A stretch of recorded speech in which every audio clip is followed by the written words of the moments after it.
RTC బస్సులో ప్రయాణికుల దృష్టి మరల్చి చోరీలకు పాల్పడుతున్న 9 మంది అంతర్రాష్ట్ర ముఠా సభ్యులను కడప జిల్లా పోలీసులు అరెస్టు చేశారు. తూర్పుగోదావరి జిల్లాకు చెందిన 9 మంది నిందితుల నుంచి 75 లక్షల రూపాయల విలువ చేసే అరకిలో బంగారం, కిలోన్నర వెండి ఆభరణాలను పోలీసులు స్వాధీనం చేసుకున్నారు. బస్సుల్లో ప్రయాణికుల్లా వెళ్లి తోటి ప్రయాణికులను మాటల్లో పెట్టి వారి హ్యాండ్ బ్యాగులను కత్తిరించి ఎత్తుకెళ్లే వారిని జిల్లా ఎస్పీ నచికేత్ విశ్వనాథ్ తెలిపారు.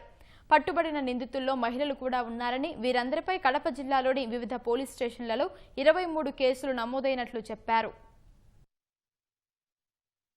ఇది ఒక professional gang, interstate gang and huge recovery చేయడం జరిగింది. కడపలో ఓన్లీ కడపలో 23 కేసెస్ ఉన్నాయి డిఫరెంట్ పోలీస్ స్టేషన్లో. ఆ 23 కేసెస్లో ఈ అంతా ప్రాపర్టీ 5 కిలోగ్రామ్ ప్రాపర్టీ రికవర్డ్ అయింది. సో విదిన్ 2 వీక్స్ మనమే ఈ అంతా ప్రొసీజర్ కంప్లీట్ చేసి 2 వీక్స్ టైంలోనే ఎవరెవరైతే బంగారం పోయింది వీళ్ళకి అంతా రిటర్న్ చేసేస్తాం. ఆల్ సిటిజన్స్కి ఈ ప్రాపర్టీ రిటర్న్ చేయడం జరుగుతుంది.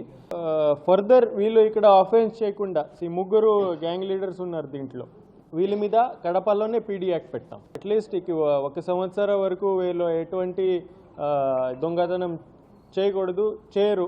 అదే మనమే ఇక్కడ వీళ్ళకి మీద పీడీ యాక్ట్ పెడతాము. టోటల్ ఆంధ్రప్రదేశ్లో చాలామంది కేసెస్ ఉన్నాయి. అందరూ ఎస్పీస్కి లెటర్ రాస్తాము. ఆ ఎస్పీస్కి కూడా రిక్వెస్ట్ చేస్తాము for stringent action on this particular people.